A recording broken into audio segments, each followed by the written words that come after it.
I'm a positive person. I like to think of myself in a positive way. Anyone who knows me would tell you that. Or so I thought. During lockdown last year, I committed to doing a CrossFit workout every weekday at home. And initially, my 3 kids were either involved or nearby, and I really enjoyed that. But I noticed after about a week that as I was arriving at the man cave, my kids were heading in the other direction. "It's all yours," they said. "Thanks for giving me the space," I replied. And I cracked on with my workout. But I was missing my kids, and I thought that they should be involved. So I thought, maybe if I go down an hour earlier next week, I can surprise the kids and get them involved. So that's what I did. I arrived into the man cave an hour earlier. "Hey kids, I'm here." They looked up from their iPads with disappointment. "Okay, we'll leave the man cave, Dad. You go ahead." As they were trooping out past me, I grabbed my older daughter, Leola, and said, "Hey, where are you going? Don't you like working out with your old man?" She looked me straight in the eye and said, "Daddy, we don't like being around you when you're doing a workout because we don't want to catch your grumpy mood." Now, I just thought I was being focused when working out, but perception is reality.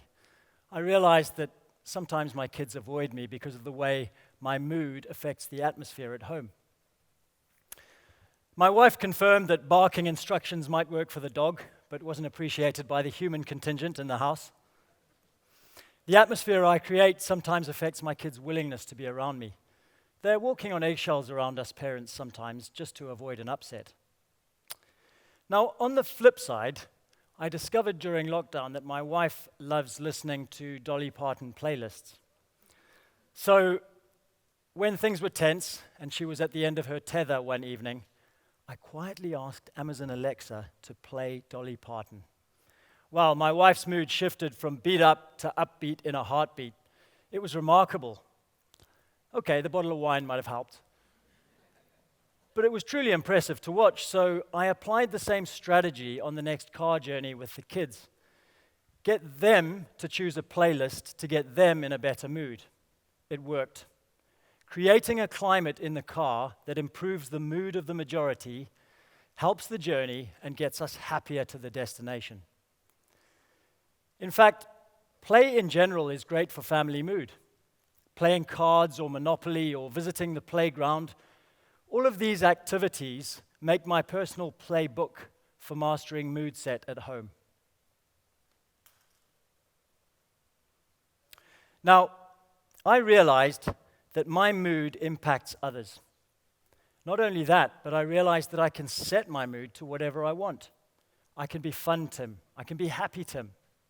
I can be Tim who puts on Dolly Parton for my wife, or Tim who plays a song for the kids and sings along badly. Or I can be just Tim who plays whatever the family want to play. You can set your mood, and as we shall see, you can infect others with your mood with something that I like to call Moodset. And it can make a huge difference. In 2008, I was a performance coach on the Global Santa Fe Explorer, a drill ship about 2 hours helicopter flight off the coast of Angola. Our mission was to drill 7 ultra-deep water wells in 2 years, and despite some early setbacks, the team had a professional mindset and a positive mood. About halfway through that campaign, there was a crash in the oil price, and there was a change in onshore leadership. And unfortunately, the negative impact that change had on the prevailing mood of the offshore team was palpable. Daily calls felt like the proverbial witch hunt, heads dropped, and news that the new superintendent and country manager would be visiting the rig the following week was met with alarm and angst by the crew. Out on deck, I remember seeing that the depressed mood was impacting safety and performance in a negative way. The bullying language and behavior from the onshore team was causing mistakes through fear. A team on eggshells once again. When the chopper landed on deck, The accommodation area of the rig was deserted. You would have been forgiven for thinking that the crew had literally just disappeared. No one wanted to see or speak to the Grim Reaper, so it was left to the well site leader to look after his bosses. Now, many during that visit were miserable. I could feel the nerves during pre-shift meetings and even in the galley. I could see the anxiety on the faces of service personnel. But something interesting happened. When that new superintendent tried to force sweeping changes to the way things were done, the well site leader finally pushed back. It was like watching a reluctant hero stand up to a playground bully. The offshore team rallied behind our leader, who had the courage to defend a proven and performing team. And the bully saw that and backed away. Our mood lifted with his chopper off the rig, and within months we heard that he'd been moved on. Morale and mood rebounded. It was like a dark cloud of gloom had been replaced by a sunny day. Our mood had gone from hopeless to hopeful, thanks to some inspired offshore leadership. And team performance, it went from strength to strength after that. Now, in subsequent years, I supported a number of campaign teams in the energy sector. Along with my friend and mentor, Ian Mills, we would visit client field teams on and offshore in the North Sea, Africa, the Middle East, and the Far East. And we would listen to frontline supervisors and crews, and we would observe activity to assess the prevailing performance climate before supporting those teams. Another friend of mine, Chris Milliner, is a specialist in team performance. So I asked Chris, what's the difference between culture and climate? His explanation was a light bulb moment for me. Organizational culture is like someone's personality. Very difficult to change, especially in a short period of time. But mood, performance climate is like mood. It can be influenced, affected, and changed in a very short space of time on a daily basis by factors such as leadership, language, and behavior. It takes focus and energy to organize that climate by those in charge. So, an energy company may be known for having a certain culture, but one of their rigs in the desert or in the middle of the ocean will have its own performance climate, its own mood, its own team atmosphere. So I realized then that creating a climate for excellence is like setting an inspired mood. And yet I knew from speaking to hundreds of professionals that while mindset and attitude is somewhat understood, mood and atmosphere is often ignored. Setting the collective mood is as important as setting the collective mind. So it occurred to me that we should formalize the word Moodset as a key leading indicator of campaign success. So what is Moodset? Moodset is it's what we feel and sense. It's the atmosphere. It's the energy. It's the heart and soul of a group in a certain place. So I'm leading the Moodset in here today, right now. So can I ask you all to please stand up? If you can, stand up where you are. And if you can, if you've got the space around you, I appreciate maybe some of you can't, but stretch your arms out to the side. Take a deep breath. And then as you exhale, listen to this laughter.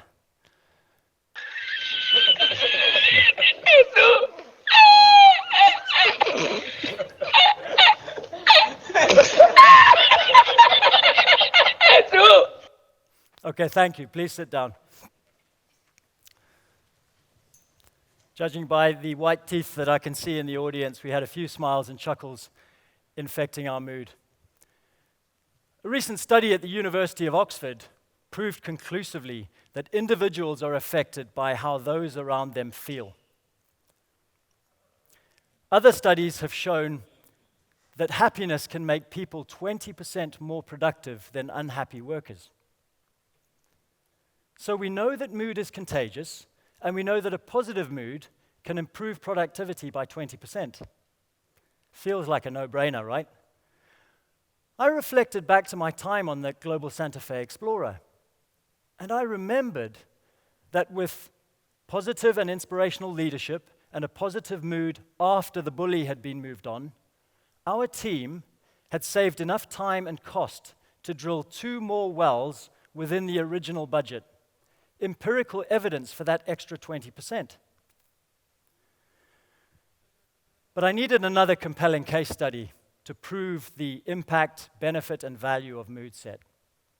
Ideally, a mood transformed from hopeless to hopeful to inspirational. South Africa and Springbok rugby provides compelling evidence for the meaning of Moodset. I'll never forget the 1995 Rugby World Cup. I was born and brought up in Southern Africa in the 70s and 80s, so I remember the racial divide and I remember the rugby divide. I also remember that the mood in South Africa at that time was one of anxiety and insecurity. In 1994, Nelson Mandela, the great Nelson Mandela, was voted into power, and he confronted the racial divide in an unexpected way. He forgave and he reconciled. He also made sure that the Rugby World Cup came to South Africa in '95. Now, the Springboks were not expected to win that tournament. They were seeded 9th out of 16 teams, part of the bottom half going in. They scrapped their way to the final, but no one gave them a chance against the mighty All Blacks, who had Jonah Lomu in their team. The final was incredible, but what Mandela did was make the improbable possible. Mandela created the conditions for a chance in a million. In fact, a chance for 43 million. You see, Mandela understood the magic of Moodset, Mandela Moodset, the ingredients of inspiration, the idea of Invictus, which means unconquerable soul. Can you imagine how it felt for those Springbok players when Nelson Mandela, who was now a global icon, a global leader, he appeared in their change room? And he was wearing the Springbok rugby jersey. And it had the number of the inspirational team captain, Francois Pienaar, on the back. Apparently the players were willing to run through walls for him. Outside on the field, before the national anthems, when Mandela walked out, the stadium erupted. And after the game, when he presented the trophy to the Springboks, the crowd started chanting, "Nelson, Nelson, Nelson, Nelson."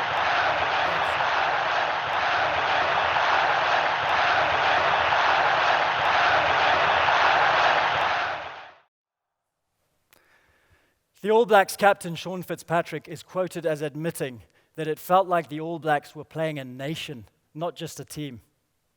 He said the power that Nelson Mandela brought into the stadium on June the 25th was like nothing he'd ever experienced before or since. Nelson Mandela used that as an opportunity to unite a country. Your mood is contagious. Make sure it's a mood worth spreading. A team performance climate or a family atmosphere is a mood set, and you have the chance to influence it whenever you can, whenever you want. Whenever you walk into a room, or whenever you log on to a virtual room, you have the chance to boost that mood by 20%. Uniting against adversity for a just cause can set an inspirational mood. If you're a human being, you have a mood. If you're a team leader, a team captain, or a team coach, it's your responsibility to set the mood. If you're a parent or guardian, the mood you set is the legacy you leave behind when you are gone. How we make our children feel is everything. Don't underestimate that opportunity or that responsibility. By the way, my own kids figured out a way to set the mood to combat grumpiness by working out together. Moodset is as important as mindset for inspiring excellence. So set your mood to inspired and change your world.